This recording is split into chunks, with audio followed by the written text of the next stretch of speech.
Moukoko, on est toujours très heureux de venir à votre émission, mais c'est en même temps difficile d'avoir à faire un débat avec des personnes qui visiblement sont envoyées avec un petit disque qui récite dans toutes les télévisions.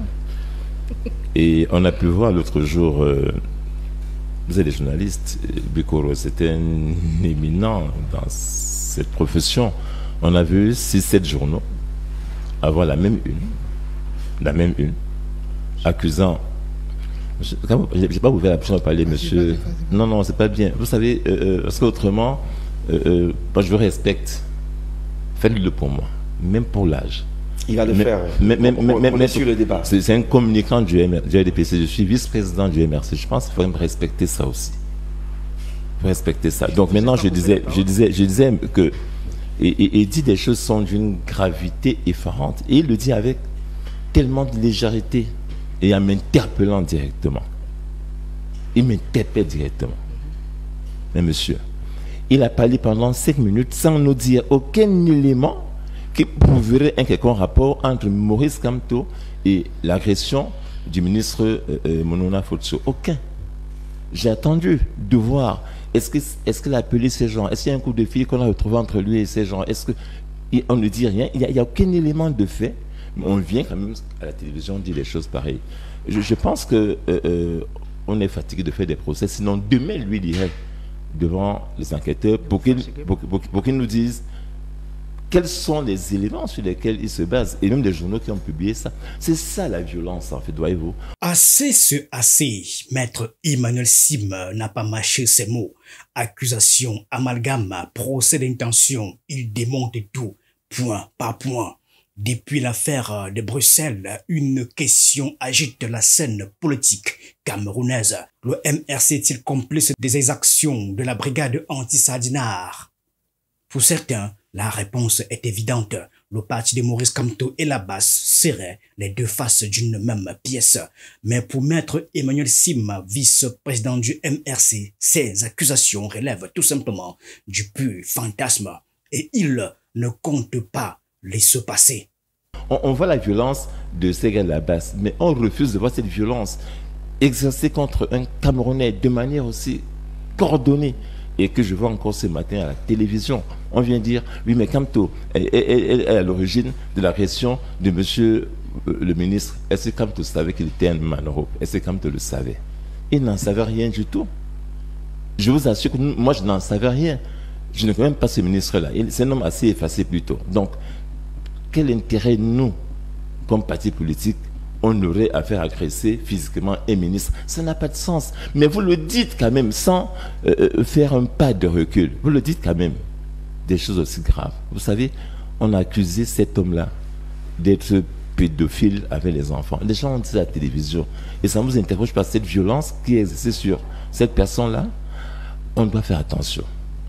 Notre pays mérite qu'il vive en paix. D'un ton ferme et déterminé, Maître Sim ne tourne pas autour du pot. Il dénonce une manœuvre politique visant à diaboliser le MRC. Selon lui, cette tentative d'amalgame n'a qu'un objectif: faire porter au parti l'entière responsabilité des acteurs de la BAS pour mieux l'écarter du jeu politique. Je rappelle que lorsque le président, lorsque les manifestants avaient la BAS à l'époque, saccager des ambassades en Europe, j'ai signé un communiqué, comme tu étais en prison d'ailleurs, j'ai signé un communiqué pour condamner cela. Et on est en 2018, vous n'en savez rien. Vous venez quand même dire, s'il vous plaît, vous venez quand même dire des choses à la télévision comme ça, vous n'en savez rien. Deuxième chose, si vous étiez attentif à ce qu'on fait, comme tu viens de faire encore une sortie récente, il parle de 10 commandements. Il dit très bien dans ces 10 commandements qu'on n'est pas en droit de s'opposer à quelqu'un parce qu'il a des idées contraires aux nôtres. C'est ce qu'il dit. Mais vous ne lisez pas ça. Mais vous faites tout le pas en disant, oui, c'est lui qui a envoyé des gens agresser les ministres, c'est pas bien, voyez-vous. Son argument principal, le MRC n'a aucun lien organique avec la BAS. Il rappelle que la BAS est un mouvement diasporique indépendant qui agit selon ses propres décisions. Le MRC, en tant que parti politique, suit des procédures légales et rejette toute forme de violence. Maître Sim, il va plus loin en exposant les contradictions des accusateurs. Si le MRC contrôlait réellement la base, alors pourquoi le parti n'a-t-il pas revendiqué ses actions? Pourquoi Maurice Kamto lui-même a-t-il condamné publiquement certaines de leurs initiatives? Notre discours général, je rappelle encore le texte de M. Kamto il y a quelques semaines. Qu'est-ce qu'il dit dans ce texte? Qui condamne toute forme de violence. Quand il a dit il y a une semaine ou il y a 2 semaines, eh bien ça vaut toujours pour monsieur le ministre, ça vaut toujours. Je vais vous dire ce que vous ne savez pas. Moi j'ai été interrogé le lendemain de cette affaire-là par Radio Balafon, je vais citer, et aller prendre l'audio pour le faire de ce que j'ai dit par rapport à cet événement pour le compte du MRC. C'était la condamnation. Vous ne vous rendez même pas compte de ce que vous faites et dites tous les jours qu'il n'a pas de sens. Nous avons dit que nous sommes contre les agressions des Camerounais qui, par leur position politique, expriment ce qu'ils pensent. C'est leur droit. C'est notre leitmotiv. C'est le changement dans la paix et donc par les unes. Et il est naturel donc que nous puissions condamner formellement, clairement, une agression portée contre le ministre. Pas parce qu'il est ministre seulement, mais aussi parce que c'est un Camerounais et que nous refusons toute forme de violence. Il rappelle que dans une démocratie, on ne peut pas accuser un parti politique des actions commises par des individus non affiliés.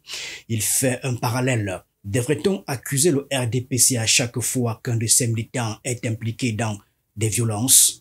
Son argumentaire repose sur un point central. L'État instrumentalise cette affaire pour discréditer l'opposition. Selon lui, plutôt que de répondre aux revendications légitimes du peuple, le régime préférait détourner l'attention en construisant des ennemis imaginaires. J'aurais aimé, mais ça, dites-le aussi, j'aurais aimé quand même, parce que j'ai été rencontré avec le ministre du Cameroun, M. John Goutet, avant le camp de l'eau nationale.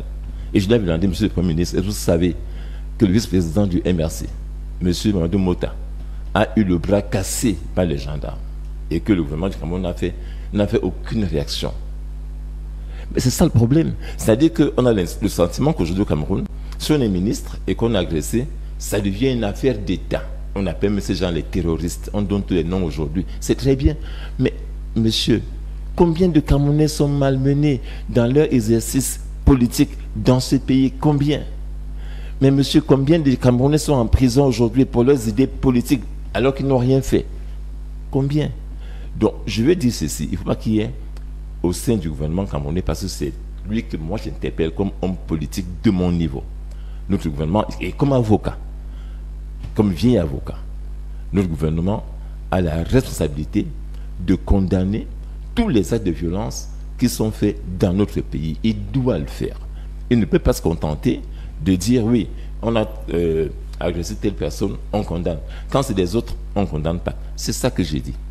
Et je dis, j'ai attendu, lorsqu'on a agressé des avocats de manière récurrente, j'aurais aimé que mon grand frère, le bien-aimé Emmanuel René Sadi, ministre de la République, fasse un communiqué officiel condamnant fermement. C'est des actes qui portent. Quand le ministre condamne, quand on a agressé des avocats qui condamnent cela, ça porte. Mais s'il a condamné, il n'a pas condamné. Maître Sim ne se contente pas de se défendre. Son intervention est aussi une offensive politique. En se positionnant aussi fermement, il envoie un message clair. Le MRC ne se le sera pas piégé par cette stratégie d'amalgame. Cette prise de parole vise aussi à rassurer les militants et l'opinion publique. Dans ce contexte où l'opposition cherche à fragiliser l'opposition, il est plus que jamais crucial pour un parti comme le MRC de réaffirmer son indépendance et sa ligne politique.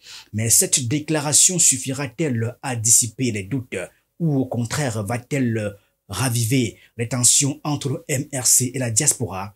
Une chose est certaine, cette affaire-là ne s'arrêtera pas. Quel est le pays dont on a besoin demain? Un pays qui protège certains, non pas d'autres? C'est ça la vraie question. Les petites histoires, on dit, ouais, comme tu as fait ci, comme tu as fait ça, c'est pas important, monsieur, parce que à la fin, comme tu étais citoyen camerounais, qui demain passera, et le pays restera. Moi aussi, je passerai, le pays restera. Donc, je suis quand même très embêté, je vais finir par là, d'entendre des propos qui accusent de manière absolument inutile un Camerounais sans qu'il n'y ait aucun élément de fait ni de droit à lui imputable. Je pense qu'on a retenu que nous, au MRC, et nous l'avons dit, nous sommes contre toute forme de violence, même celle, et même surtout celle portée contre les ministres. Maître Sim n'a pas tremblé sur le plateau de Camdis et ces mots résonnent comme un avertissement. Fini les confusions, place aux faits. En politique, l'image est aussi importante que les faits. Et en s'exprimant avec autant de fermeté, Maître Sim montre que le MRC ne reculera pas face aux accusations. Reste donc à voir si ce message suffira à convaincre ceux-là qui doutent encore.